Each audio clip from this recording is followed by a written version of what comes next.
Allora, eccoci tornati in studio, ultima parte di TV7 Match che dedichiamo alle nuove tecnologie, al digitale, quelle tecnologie, Ermanno, che con la pandemia sono diventate indispensabili, hanno rappresentato da un lato una soluzione, dall'altro lato hanno invaso ulteriormente, possiamo dire, la nostra vita. Ma le pandemie hanno sempre portato, hanno sviluppato la comunicazione in maniera molto strana, perché per esempio in tempi passati sono nati dei libri durante la pandemia. Quindi il Decamerone nasce dalla peste, si riuniscono, si raccolgono, c'era anche là il lockdown, si mettevano dentro un palazzo, un castello e cercavano di essere isolati. Non sapevano cos'erano i microbi, però già istintivamente lo sapevano, no? E allora è stata inventata anche la figura dell'untore, altro personaggio, e anche adesso abbiamo gli untori, no? Sì. Quelli, i negazionisti, quelli che dicono che il virus è una favola. Nel mondo diciamo che l'uomo rimane sempre lo stesso. Oggi la comunicazione, diciamo, è tornata in auge perché l'isolamento incentiva a comunicare comunque, e questa comunicazione abbiamo un mezzo che è sicuramente importante, che cerchiamo di sviluppare, ma qui nasce il grosso problema. Siamo noi che dominiamo il sistema o il sistema che poi finirà per dominarci?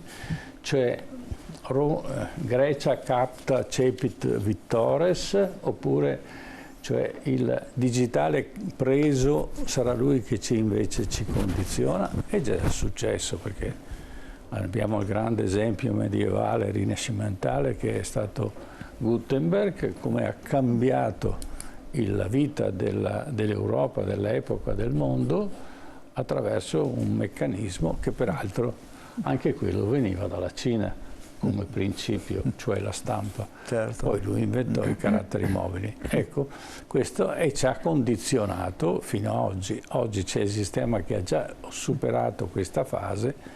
Vediamo come andrà a finire ed è motivo di questa pezzo di trasmissione. Certo, e saluto e presento per i telespettatori gli ospiti che abbiamo in studio. Saluto il dottor Dario Darè, buonasera, dottor Darè. Lei buonasera a tutti. È il direttore del Digital Learning e Multimedia dell'Università di Padova. Benissimo, poi ci spiegherà di che cosa si tratta e che cosa fate in particolare. Saluto anche il professor Luigi Fabris, buonasera professor Fabris, grazie anche a lei, docente di scienze statistiche all'Università di Padova, e buonasera al professor Alessandro De Carlo. Buonasera De Carlo. Buonasera. Ecco, uno psicologo, docente di psicoterapia. Ecco, con voi allora affronteremo un po' questo tema, cercheremo di capire innanzitutto quali sono gli strumenti, che effetti hanno questi strumenti, perché poi alla fine li utilizziamo sempre di più e, come dicevo prima, sono diventati sempre più invadenti, fino al punto anche da dare, tra virgolette, dipendenza. Allora, prima di iniziare il nostro discorso, il nostro dibattito, vi propongo un servizio nel quale appunto parliamo di didattica a distanza e anche di quella che è l'evoluzione della tecnologia. Vediamo. L'emergenza Covid ha reso la nostra società digital dipendente. La tecnologia digitale è diventata indispensabile, in alcuni casi quasi come una droga e in alcune circostanze anche di più. Lo ha imposto la pandemia. Gli studenti sono a casa ma possono seguire le lezioni e studiare davanti a un computer, mentre molti lavoratori sono occupati da casa in smart working, una vera rivoluzione nei costumi del rendimento. La rete internet è indispensabile, la connessione è essenziale. Se non sei connesso sei fuori, non ci sei escluso, sei in imprigionato in una normalissima vita di relazione, ma l'uso continuo di computer o altri dispositivi come intermediari dei nostri rapporti sociali che conseguenze hanno sull'individuo e più in generale sulla vita delle persone? Un sistema che è sotto il controllo di pochi singoli soggetti. Ma allora, che società si sta sviluppando se la rete, i dati e le tecnologie di connessione sono in mano a pochi? Perché le scelte tecnologiche si rivelano poi anche scelte sociali e politiche. Pensiamo al riconoscimento facciale, dell'iride, delle impronte digitali e all'uso dell'intelligenza artificiale. Un mix che può diventare strumento di discriminazione sociale e anche di razzismo. Il politico ha accesso al tuo smartphone e per questo sono nate delle politiche specifiche per governare questa realtà digitale. La storia ce lo ha insegnato. Le scoperte scientifiche hanno portato benefici e disastri a seconda di come sono state usate, dall'invenzione per la stampa dei caratteri mobili di Gutenberg nel XV secolo, che ha permesso di diffondere di generazione in generazione racconti, spiegazioni scientifiche, facilitando anche i grandi sviluppi tecnologici, fino ad arrivare alla stampa digitale e quella rivoluzionaria in 3D che dà la possibilità di realizzare qualsiasi prodotto sia stato progettato su un software di grafica. Stampa dunque non solo per la comunicazione ma anche per la produzione. Ma abbiamo scoperto anche l'energia nucleare, potendo utilizzare l'elettricità ovunque ma lasciando scorie che inquineranno la Terra per millenni, per non parlare degli armamenti e delle bombe. Il caso dei FAS, sostanze prodotte dall'uomo per rendere i tessuti impermeabili e più morbidi, le lavorazioni industriali più rapide. In cambio però abbiamo acqua inquinata, patologie in crescita, comprese quelle neurodegenerative. Le innovazioni sono legate agli interessi economici che portano a trascurare le conseguenze che queste scoperte hanno in termini ambientali e per la salute. Ed ecco che nel medio-lungo periodo arriva un conto da pagare che lasciamo ai nostri figli e ai nostri nipoti, saranno loro a pagare. È un progresso che agevola la tecnica, ma che potrebbe sopprimere l'uomo che la usa. Ecco, questo è un po' il grande punto interrogativo che si deve porre, cioè dove stiamo andando e che cosa sta portando tutta questa innovazione tecnologica. Abbiamo visto appunto la scoperta, la produzione di energia nucleare ha portato chiaramente la corrente, ha portato la luce in tanti paesi, in tante case, e dall'altra parte però lasciamo delle scorie che non smaltiremo praticamente mai. La stessa cosa vale per altri prodotti, l'abbiamo sentito, i PFAS sono più d'attualità di questo periodo. Ma allora, il punto è questo, inizierei dal professor De Carlo. Sappiamo dove stiamo andando o, come si dice, vige la regola del profitto e quindi mi dimentico anche di quelli che oppure non considero quelli che possono essere gli effetti collaterali? Questa è una problematica che è stata affrontata da diverse angolazioni. Sicuramente, allora, come società è difficilissimo avere un'intelligenza collettiva e sapere dove si sta andando. Da un punto di vista del considerare le implicazioni di quello che si fa, il problema è qual è la motivazione e qual è la forza governante. Il problema non è poche persone che sanno tutto e sanno dove si va, è la depersonalizzazione, e non lo dico io. Lo diceva Papa Ratzinger, scritto un'enciclica. Io non è che sia eccessivamente dalla parte cattolica o laica, ma molto da grande studioso qual era, il problema lo identificava nel capitale che è completamente disarticolato. Se io sono amministratore delegato e devo rispondere al denaro, non a persone, al denaro, la mia scelta tra massimizzare i profitti o costruire un'azienda che starà in piedi per i prossimi 50 anni e farà del bene, che cosa scelgo? Nel momento in cui ci sono i fondi, non ci sono persone con cui parlare, c'è solo il denaro, il mercato azionario, il mercato che si basa sulla transazione economica, è ovvio che devo massimizzare il profitto che faccio durante i miei anni di amministratore delegato, poi me ne andrò in pensione, altrimenti duro 4 mesi e poi il denaro mi sostituisce, non c'è una persona, non c'è la politica, non c'è la società, non ci sono interlocutori. Quindi il problema è una società che invece è poco controllata dagli esseri umani e molto dall'automatismo. A questo punto si entra in un meccanismo che lascia anche poco spazio al voler fare bene, al voler cercare di dare un contributo positivo e duraturo al paese piuttosto che all'umanità, se vogliamo fare un discorso un po' più vasto. Certo. Ecco, dottor Darè, allora si diceva la pandemia ha imposto una, tra virgolette, dipendenza digitale. Ecco, lei come direttore dell'ufficio Digital Learning e Multimedia dell'Università di Padova, ecco, c'è stata un'accelerazione in questo senso, no? Cioè l'utilizzo del digitale. Sì, decisamente abbiamo notato, percepito sin dall'inizio che c'è stata un'accelerazione. Fortunatamente noi come università, a differenza forse del mondo scolastico, eravamo già preparati per affrontare, chiaramente non un'emergenza di questa dimensione, però diciamo che siamo riusciti a intervenire a livello tecnologico in maniera molto rapida e molto efficace. Diversamente invece abbiamo assistito a notevoli problemi per quanto riguarda l'ambito scolastico, dove ci sono state, a fronte di uno sforzo enorme da parte del corpo insegnante che ha dimostrato veramente una capacità di adattamento e flessibilità, però evidentemente c'era una arretratezza strutturale a livello proprio centrale, per cui mentre l'università, grazie anche a una capacità e un'autonomia che possiedono, hanno potuto rispondere in tempi rapidissimi, le scuole purtroppo non hanno avuto le stesse capacità proprio di risposta. Forse il problema nasce dal fatto che gli studenti sono, diciamo, digitalizzati, forse invece i docenti sono ancora analogici, potremmo dire così? Sì, questo è un dato di fatto, perché una delle problematiche che abbiamo anche nella pubblica amministrazione in generale è l'età anagrafica. La media anche degli insegnanti è oltre i 50 anni, e quindi è chiaro che c'è un gap, proprio un digital divide anche dal punto di vista anagrafico da affrontare, però non è il solo problema. C'è anche la parte proprio infrastrutturale che va assolutamente sistemata e sostenuta. Prima anche nel servizio precedente sono state affrontate diverse tematiche, e anche questa proprio del digital divide. Noi abbiamo visto ad esempio che i nostri studenti, circa il 4-5%, hanno problemi di connettività. Eppure siamo in una regione tendenzialmente che ha meno problemi di altre, però esiste questo problema e esiste in tutte le abitazioni, per cui bisogna certamente fare degli investimenti molto importanti proprio per compensare e dare connettività a tutti intanto. Poi entreremo nel merito poi del senso dove stiamo andando. Certo, professor. Allora, la connettività è un diritto o un servizio offerto?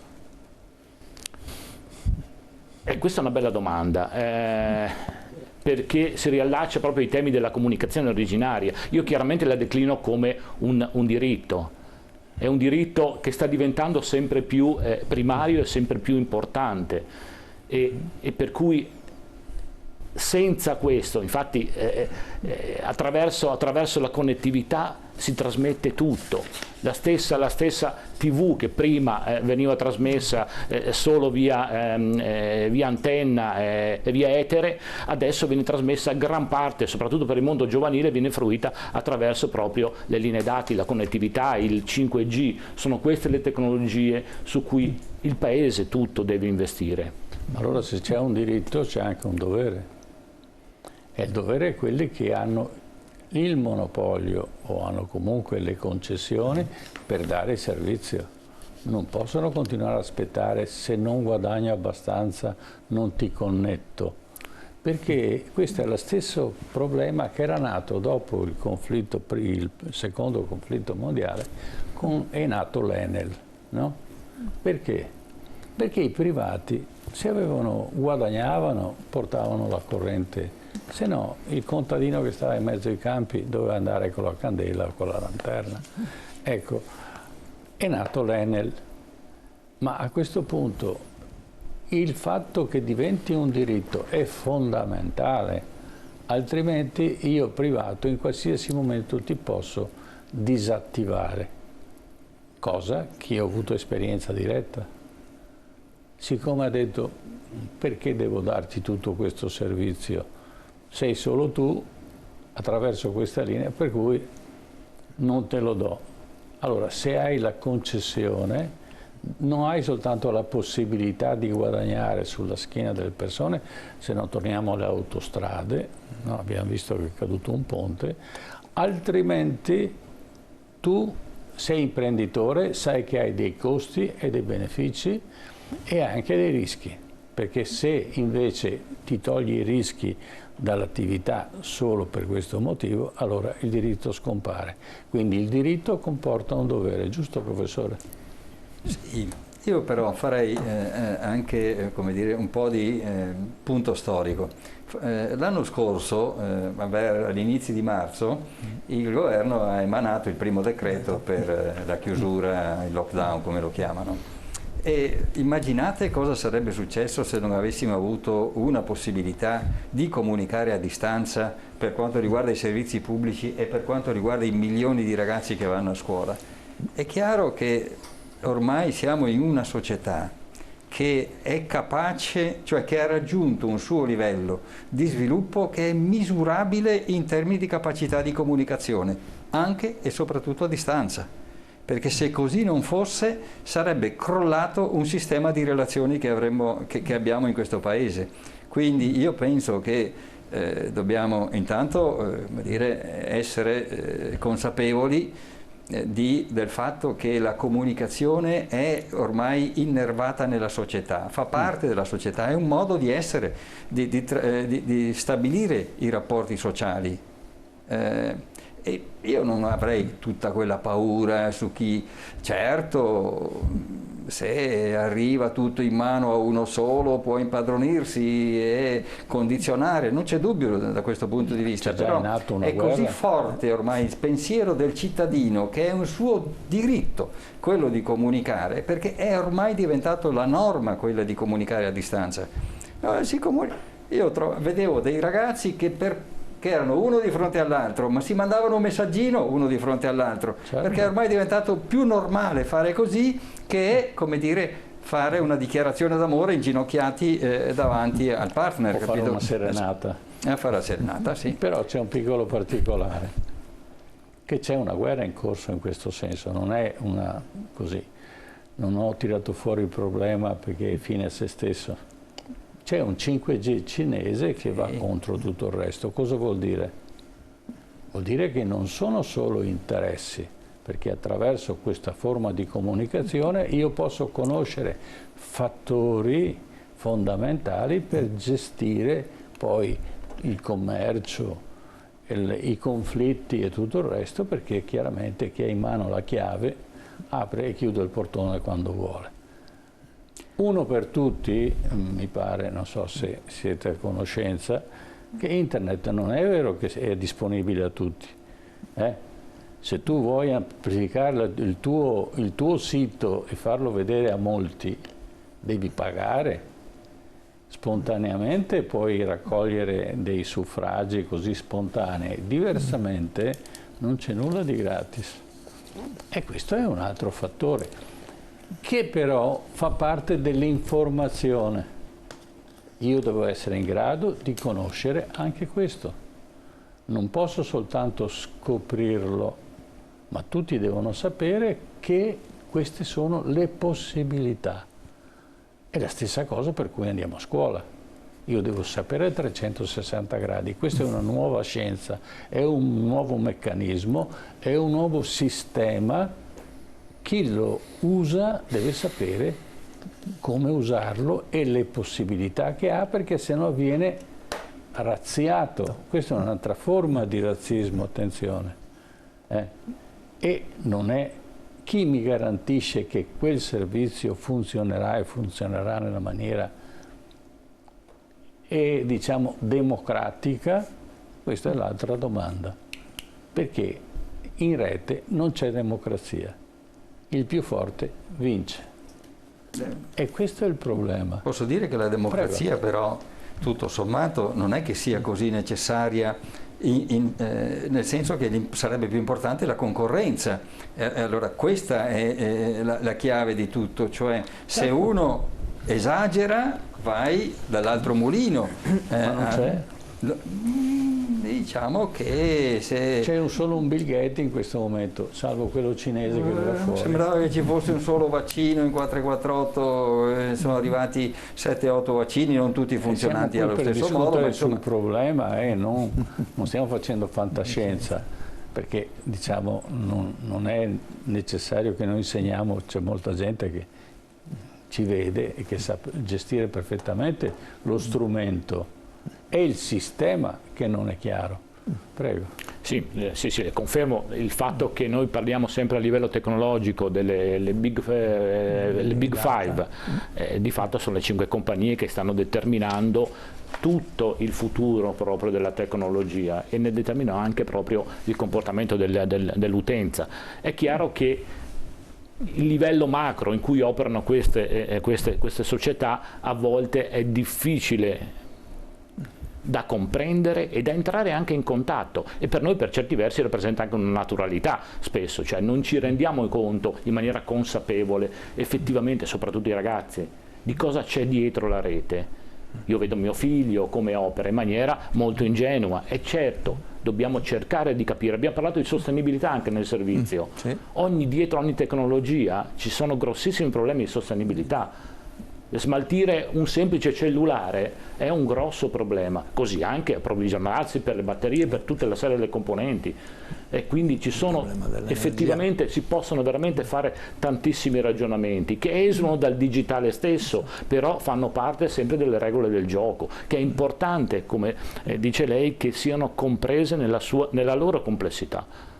Allora, in un'altra puntata, non siamo ancora pronti, noi vediamo che c'è un collegamento di Bill Gates che ha investito miliardi nell'OMS.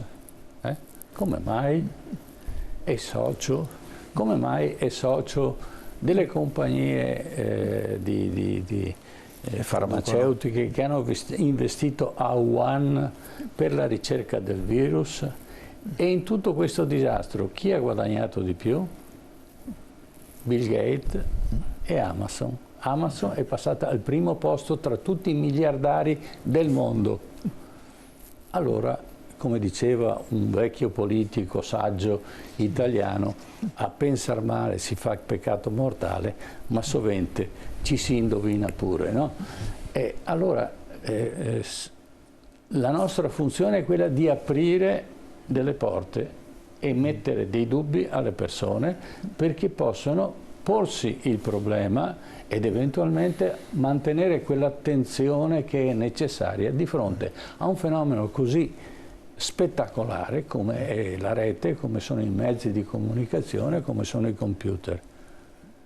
Ma quello che io mi domando, la scuola è pronta non solo a collegarsi e a fare la lezione invece che frontale, faccio la lezione via computer, ma è in grado di gestire il digitale per un altro sistema didattico? Prego, professore, se le posto il problema? Me lo sono posto, ne abbiamo anche già accennato in questa proprio sede con 2 dirigenti scolastici qualche tempo fa. Sì. Io continuo a promulgare l'idea che l'evoluzione ci deve... Allora, intanto la connettività è un diritto, ormai non si può negare questa cosa. Il fatto che l'infrastruttura venga garantita dallo Stato e venga quantomeno tutelata e aperta per tutti, almeno a livelli minimi. Poi sul fatto che se si vuole rendere più visibile un sito si debba pagare, lì è questionabile il fatto che sia un diritto o si entri nel mondo della concorrenza, ma l'accesso e una connettività e una possibilità di esprimersi minima uguale per tutti è fondamentale. Nel momento in cui si riesce a garantirlo, e sarà la grande sfida quantomeno delle democrazie occidentali, salvo poi voler fare un discorso più ampio sul fatto che la democrazia occidentale, con il fatto che la rete non è esattamente democratica, sta soffrendo molto come modello rispetto alle quasi democrazie. Lasciamo perdere le dittature, quelle sono un'altra storia, ma diciamo che un modello cinese, un modello russo... Quelle rifiutano la rete, le dittature non vogliono la rete perché rompe, no? Poi le dittature durano poco. Noi abbiamo 2 tipi di disinformazione. Per difetto di informazione le dittature, per eccesso di informazione abbiamo una disinformazione. Prego, professore. Certi modelli un pochino intermedi, il modello cinese e il modello russo, sembrano essere più a loro agio con anche le, diciamo, oscurità della rete, ma al di là di questo, garantito a tutti l'accesso, la vera evoluzione della didattica deve per forza essere un modello ibrido che preveda una progettazione a monte della parte online, quindi molti materiali registrati, magari meno esperti ma di livello molto alto, gli universitari che facciano didattica anche nei licei si può fare, perché gli fai fare meno ore a cui si collegano tantissime persone. Un professore che invece ha a che fare con pochi studenti spiega concetti magari molto più complessi, quindi una ibridazione, molto registrato, molte grandi conferenze, molti materiali interattivi online, poi gruppi classe gestiti da un docente come adesso, che in parte fa da moderatore a tutti questi contenuti che vengono dati online e gestiti online, e in parte gestisce della didattica in presenza che non può sparire, a meno che non siamo pronti oggi a immaginare una società che fa molto Matrix, in cui ciascuno vive nel suo loculo e si connette al di fuori di se stesso soltanto tramite computer. La socializzazione, l'interazione e quantomeno un minimo di rapporto umano deve per forza essere mantenuto, quindi la didattica deve essere pensata per l'online, nella parte online, e pensata come con una congiunzione con una parte dal vivo che non dobbiamo perdere, almeno finché io personalmente potrò avere una voce sociale e quindi politica, mi opporrò in ogni modo, in ogni luogo possibile all'idea che si passi solo esclusivamente all'online, pandemie temporanee permettendo ovviamente. Certo. Io ho l'impressione che è normale che la prima fase sia il trasformare la didattica tradizionale in una didattica, diciamo, conforme al mezzo di comunicazione, che in questo caso è la rete. Ma non nasce un'altra didattica che la rete può sviluppare e che la lezione, la presenza, la lezione frontale non può dare? Cioè, ci può essere una memoria all'interno dove il giovane può andare a pescare senza... Prego, lo spieghi meglio. La rete dà materiali, contiene materiali, un grande database, quello che le classi... Quindi va ripensato il metodo. Ma certamente, didattico. ma la probabilità che ci sia un grande... La probabilità, sembra che facciamo le stesse cose solo col far spiegare in un futuro, immaginiamo in futuro, far spiegare il programma di storia di base a Barbero è meglio, perché Barbero spiega bene. Barbero sa spiegare la storia, però Barbero non può interrogare 100.000 studenti di liceo all'anno, e se ci sono dei dubbi Barbero non può rispondere. Lì entra il docente che costruisce la didattica integrandosi con quello che è tutto il mondo che è a disposizione della rete, perché un tempo Barbero avresti potuto vederlo una volta a settimana sulla Rai. Se Barbero registra 50 ore di lezione lo possono vedere tutti, ma è un documentario. Con un docente che integra, che spiega, che fa gruppo classe, che fa fare i lavori, che fa fare le ricerche, che le gestisce, allora abbiamo il bello di avere materiali più o meno infiniti e una didattica di presenza. Per questo un ibrido. La rete, oggi come oggi, io mi sono documentato quantomeno a base su argomenti che non avrei nemmeno potuto pensare mi sarebbero interessati anni fa. Non sono un esperto, ma se ho una curiosità la trovo, però se poi ho bisogno di approfondire cerco qualcuno con cui confrontarmi, mica continuo a guardare video su YouTube, viva Dio. Certo. Però attenzione, che non vorrei che passasse un messaggio che alla fine la cosa migliore e più desiderabile è che si continui a fare didattica a distanza. Il migliore, allora, prima di tutto bisogna porsi dal punto di vista della didattica, che è un servizio a vantaggio dei discenti, a vantaggio dei ragazzi, dei giovani, i quali devono imparare e devono socializzare. Sul socializzare ha già detto il dottor De Carlo, e cioè sostanzialmente devono stare insieme quanto più è possibile, perché imparano dal gruppo a vivere.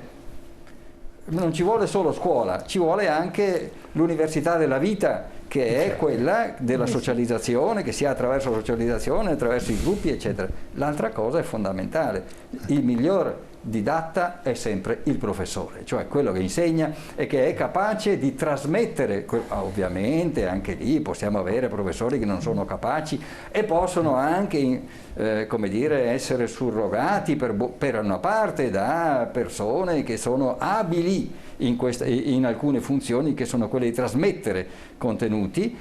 Altra cosa è quella di essere degli educatori. L'educatore per eccellenza è il professore. Cioè non deroghiamo da questo il fatto che i professori siano stati capaci in 4 e 4/8 di fare quel processo di surroga della didattica di tipo tradizionale con la didattica a distanza.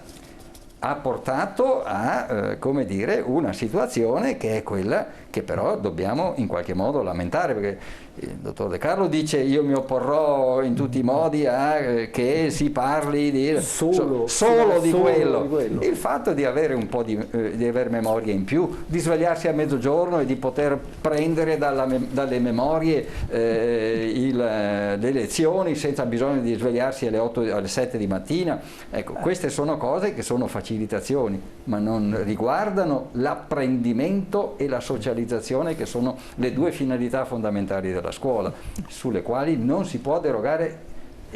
La tecnologia è uno strumento. Sì.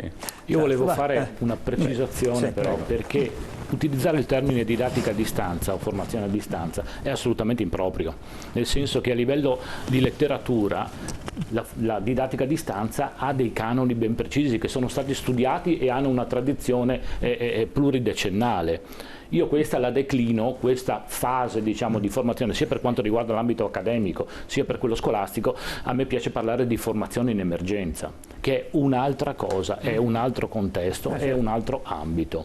E vi faccio un esempio. È emblematico come i nostri studenti guardino a posteriori, in maniera asincrona si dice adesso, le lezioni registrate alla velocità doppia, a 2x.